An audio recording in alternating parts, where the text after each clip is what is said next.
How many of y'all are Costco members? Anybody? Okay. If you go on Saturdays, especially on Saturdays, lots of times they have people allowing you to sample their food. You know, you can go through their hawking food, but they only give you a little bit. Why do they only give you a little bit? Anybody know? Makes you want to buy it. Makes you want to dig in and go get more, right? Well, today, this is a Costco experience because technically, she said, y'all had other things to do today, and you did not just come to spend your day here with me. So therefore, this is a Costco experience that I'm going to tempt your taste buds, and hopefully that you'll go deeper for more. Notice, this is education. There's some things about our school on the tables. One person's already asked me, why are we talking about education today? Actually, we're not talking about education. We're actually talking about making us as entrepreneurs do our job better. Now, many of you, as I look throughout this room, probably 99% of you are not as old as me, so you're not getting forgetful. But even John Maxwell says that everybody springs mental leaks, and therefore we have to be reminded of things. And so one of the basic first principles of being an entrepreneur is understanding what your mission is. What are you doing? And so what we are going to do is quickly remind each of us about our mission and what we're supposed to be about. And so I want you to think about being a mission-minded business. Now notice, I don't have a bunch of fancy slides. I'm going to have a bunch of pictures of kids on each slide. Why? Because education is not just dispensing information.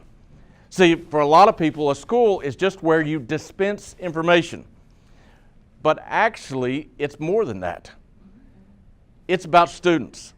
It's about changing lives. It's about impacting lives. If you were to go to a Circle K and to go to one of their drinks dispensers, get one of the big gulps if you would, and put it underneath there, that is just going to come out right into that cup. A lot of people think that's what education is. You send a first grader to school, Jones Valley, possibly. They go into the class,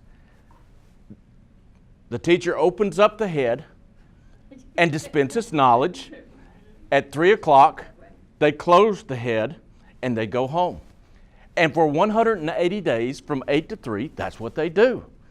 But I want you to understand, it's not that. I created the first unpardonable sin of forgetting the clicker. My apologies there. Now notice here, this is one of our girls that she came to us on an accountability scholarship. In case you don't understand, accountability scholarship was provided by our legislature when they said, okay, you can go from a failing school to a private school, and therefore you can basically get a tax credit. Well, most people in failing schools, economic areas, do not have the money to go to a private school. In that same bill, they've made it where foundations could give scholarships, and people could get tax credits by going and giving money to the foundations. We have about 18 of our students on these accountability scholarships that are allowing them to come and to get an opportunity to change their lives. This one here is a recent one. Came to us from Jones Valley. Great kid. His parents have adopted him. He was a foster kid. He came to us because, again, you have all kinds of learning disabilities and lots of times or different ways that people learn. But I want you to understand, he did not fit in the typical school system. Why? Because at birth, his mother was addicted to methadone. He had fetal alcohol syndrome. And so therefore, he has different issues that no one fully knows what's going to happen. But in a larger environment, what was happening was he was throwing chairs, he was doing different things, and so it just didn't fit. What I want you to understand is our mission is to help kids where things just, for some reason, whether it's dyslexia, autism, ADHD, now we've got all kinds of anxiety. We have all kinds of different things, and even some where kids have just gotten in poor, ineffective schools, and they've gotten behind. And so I want you to think about is, what is your mission?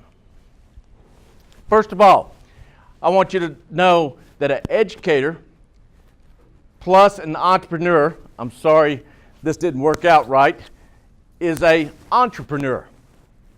We are entrepreneurs. All of my teachers are, I am. Let me ask you, even though the lights are out, just quickly, what is a definition of an entrepreneur? Anybody know? Hopefully you do. Anybody? What's an entrepreneur? What's the difference between an entrepreneur and just a general business person? Dreamer, risk taker, someone else. Starting from scratch. Starting from scratch?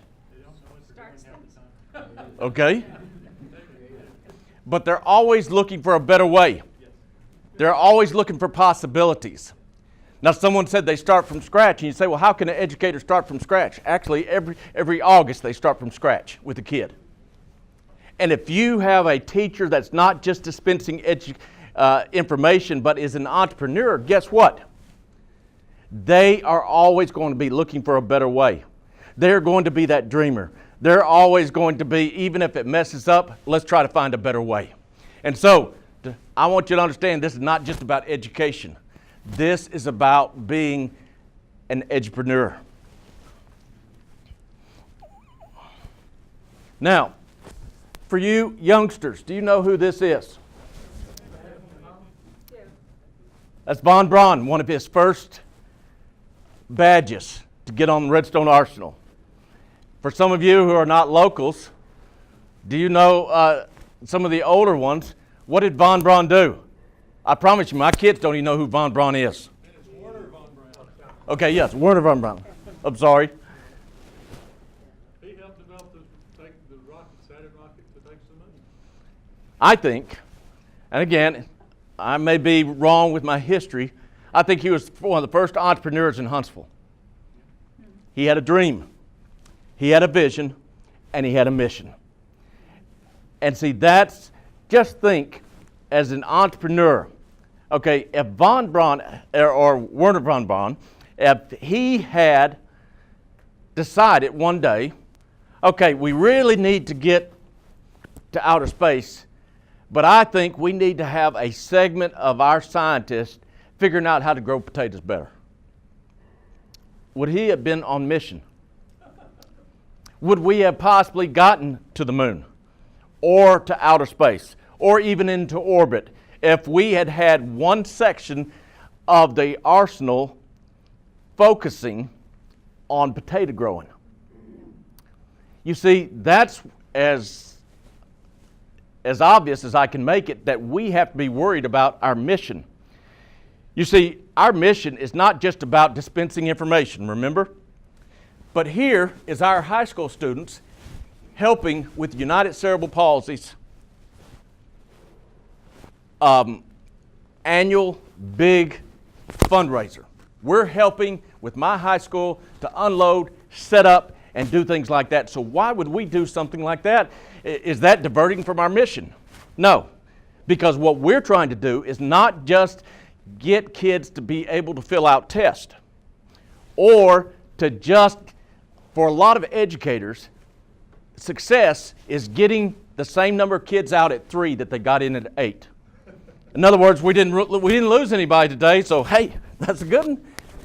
What I want you to see, though, is we are trying to build people that will be lifelong contributors to our society, and not just people that we have gotten across a stage with a diploma. Now, the entrepreneur question for you. It's not real technical. Why do you do what you do when you do what you do? Before we talk about the mission, why do you do what you do when you do what you do? Why do you do it? And what are you doing?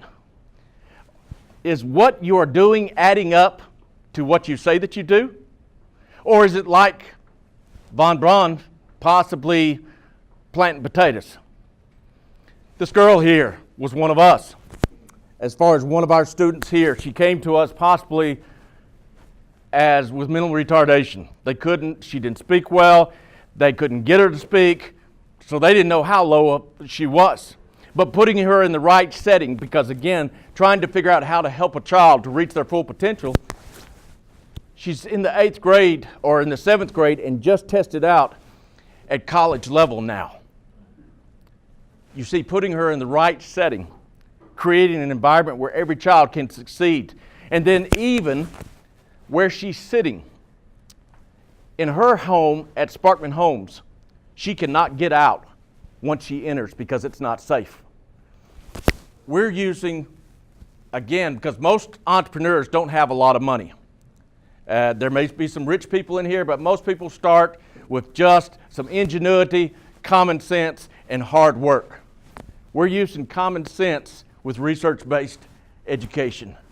Notice, here is the outdoor area that I built so that therefore children can go out. They may not have a recess time, but this is part of our mission of making it where every child feels like they can learn. With a nature area built for them, they don't have to have as much medicine. You realize that? It calms them down. It's an area where they can chill out and they can go back in, and therefore it's also proactive discipline. We don't have to nag, we don't have to holler, because why? When they've been outside, everything's changed. So let me ask you, why do you do what you do when you do what you do? Why do you do? Why are you even here this morning? Because it's part of what you do, because you're an entrepreneur. That's all towards the end. Our niche, before you can really find out what your mission is, I believe you got to figure out what your niche is. Now, some people call it their blue water, some people call it different things, but what is your niche? When I first took over this school, our school is 60 years old. It started in the basement of First Baptist Church in Huntsville. Again, it was more for MR then. But since times have changed, I began to research and figure out what do we need to do. What is our niche? Basically, there's not a school that's working with high-functioning autism, dyslexia, ADHD, those that need a smaller learning environment. There's not a school between Nashville and Birmingham. And also adding the component of working to help middle-class kids and those that are below.